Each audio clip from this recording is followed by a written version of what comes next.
I am Yogacharya K. Shukla and you are watching Yoga Gyanam educational channel, the Hub of Yoga Wikipedia. So, dear students, today we are going to talk about memory and forgetting. तो पिछले दिनों हमने काफी कुछ syllabus cover कर लिया था जो उसके आगे का टॉपिक है। तो आज के इस पूरे टॉपिक को हम 3 चरणों में डिवाइड करके पढ़ेंगे। आज का नंबर 1 टॉपिक हमारा रहेगा, इसमें अध्ययन का एक परिचय, अर्थ एवं परिभाषा आज हम कवर करेंगे और नेक्स्ट क्लासों में हम प्रकार प्रक्रिया में देखेंगे और थर्ड टॉपिक में हम इसमें मेमोरी के स्तर एवं भूलना जो भी है ये चीज देखेंगे। ओके, तो let us start the class. Memory, ठीक है। स्मृति जो मेमोरी होती है ये लैटिन वर्ड के मेमोरिया से निकला हुआ है, ठीक है, जिसका सामान्य अर्थ होता है लॉन्ग रिमेम्बरेंस, ठीक है। इसका अगर अर्थ देखें तो जो स्मृति है या जो मेमोरी है, इसका अध्ययन साइकोलॉजी में संज्ञानात्मक मनोविज्ञान के अंतर्गत किया जाता है। ये एक प्रकार से मीन्स चूंकि वैसे भी निकलता है, इसका अर्थ भी है मानसिक प्रक्रिया या बौद्धिक क्षमता है और कॉग्निटिव साइकोलॉजी जो है मानसिक प्रक्रियाओं पर ही कार्य करता है या मानसिक प्रक्रिया से संबंधित सारे अध्ययन कॉग्निटिव साइकोलॉजी के अंतर्गत किए जाते हैं।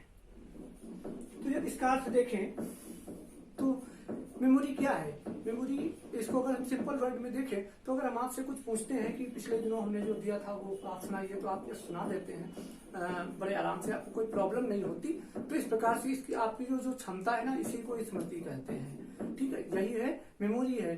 तो इसमें क्या हुआ, इसका मतलब अगर इसको परिभाषित करना हो तो हम बड़े सिंपल शब्दों में ये बात कह सकते हैं कि एक आदर्श पुनरावृत्ति जो होती है, एक आदर्श पुनरावृत्ति क्या है? स्मृति है। तो इसकी परिभाषा भी हो गई, अर्थ भी हो गया भाई, ठीक है ना। स्मृति क्या है? एक आदर्श पुनरावृत्ति है स्कॉट जी के अनुसार। तो आप परिभाषा भी लिख देंगे विद रेफरेंस और अर्थ भी बन जाएगा कि यदि किसी चीज की पुनरावृत्ति, किन्हीं चीजों की हम जो पुनरावृत्ति करने में समर्थ होते हैं, इसी एबिलिटी को जो है स्मरण कहते हैं या इसी को मेमोरी कहते हैं, ठीक है, स्मृति कहते हैं। होगी बात। एक और देख लेते हैं, परिभाषा और अर्थ भी निकल आएगा क्योंकि हम अर्थ और परिभाषा की बात कर रहे हैं।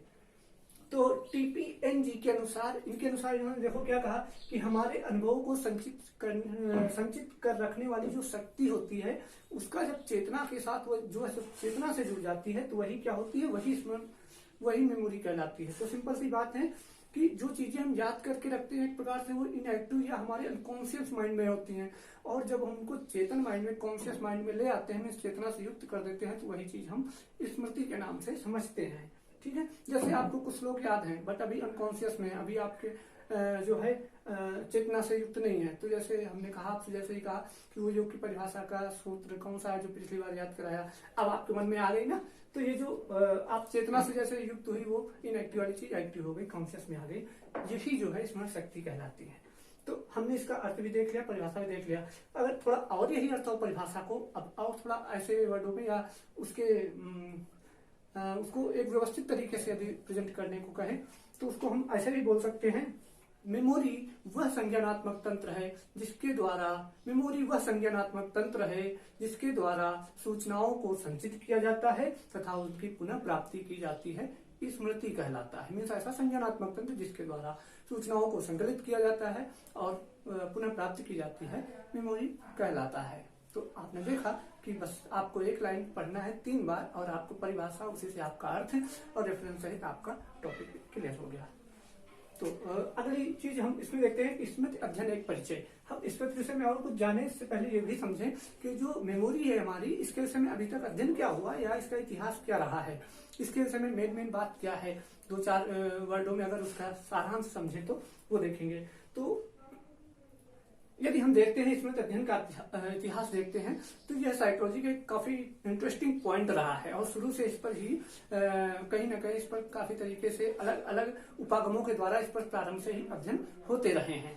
तो उसमें हम इसको 2 भागों में बांट सकते हैं। एक तो जो अभी लेटेस्ट के हुए, मीन्स जो वैज्ञानिक तरीकों से हुए या वैज्ञानिक युग का जो आरंभ हुआ उसके साथ जो प्रयोग किए गए, एक तो उस वैज्ञानिक युग के बाद का युग और उसके पहले का युग, ठीक है। तो इसमें हमारा एक नाम आता है, हमारे जो साइकोलॉजिस्ट हैं हरमान इबिंगहॉस। तो 1885 के आसपास इन्होंने अध्ययन जो किया था उसको एक पॉइंट मान लिया गया कि इस पॉइंट से वैज्ञानिक अध्ययन लगभग प्रारंभ हो गया। तो इसके बाद का इतिहास और उसके पहले का इतिहास, तो ठीक है, इसका इतिहास दो, वैज्ञानिक अध्ययन से पूर्व का और उसके बाद का इतिहास।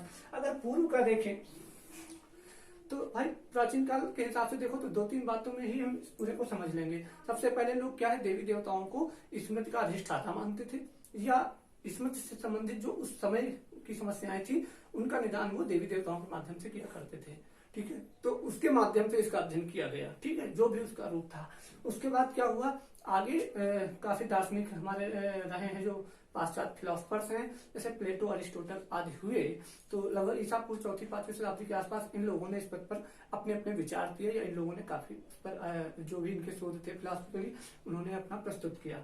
इसके बाद लगभग 5वीं शताब्दी से लेकर 13वीं शताब्दी तक इस पर ज्यादा कार्य नहीं हुआ, इसलिए इसको डॉर्क एज बोलते हैं।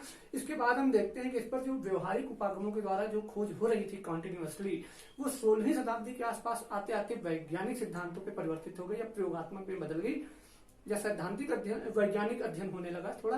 तो इस प्रकार से सैद्धांतिक व्यवहारिक जो उपागम था इस दौरान उसने सैद्धांतिक या वैज्ञानिक स्वरूप अपना लेने लगा। ये था आपका वैज्ञानिक अध्ययन से पूर्व का इतिहास। अब वैज्ञानिक अध्ययन के बाद का इतिहास देखते हैं, जो हरमान इबिंगहॉस के आसपास से स्टार्ट होता है। इस समय क्या हुआ, एक तो विलियम जेम्स ने एक ये टर्म दिया कि स्मृति जो है वो लगभग 2 भागों में है, तो लघु स्मृति और दीर्घ स्मृति। ठीक है, शॉर्ट टर्म मेमोरी और लॉन्ग टर्म मेमोरी, 2 चीजें, उसके 2 पार्ट किए। जबकि जो चीजें हम याद करते हैं और जो उनकी ड्यूरेबिलिटी होती है याद रखने की, इसके आधार पर ये कहा गया कि इसमें 3 प्रकार की जो है 3 प्रकार की होती है। ठीक है, sensory memory, short term memory और लॉन्ग टर्म मेमोरी, 3 प्रकार से भी डिवाइड किया गया। इसी के साथ 2-3 मॉडल और आए उसके बाद जो है आगे। तो उसमें एक बाघ नारमैन मॉडल है, जिसमें द्वितत्व के आधार पर मेमोरी को समझने का प्रयास किया गया। द्वितत्व का अर्थ हुआ primary memory and secondary memory.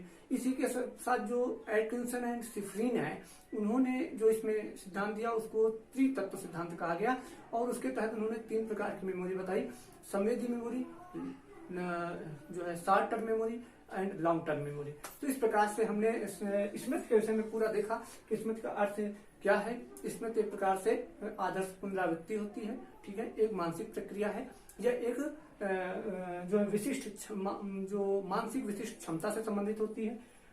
इसके अलावा इसका इतिहास भी हमने देख लिया, दोनों प्रकार से हुआ। इसके आगे नेक्स्ट टॉपिक हम इसके कितने टाइप्स होते हैं और इसकी प्रोसेस क्या है, फिजियोलॉजी क्या है, कैसे प्रक्रिया करती है, इस विषय पर हम जल्द ही बात करते हैं। बने रहें योग ज्ञानम एजुकेशनल चैनल में। धन्यवाद। स्टे होम, स्टे हेल्दी, शुभ कल्याणमस्तु।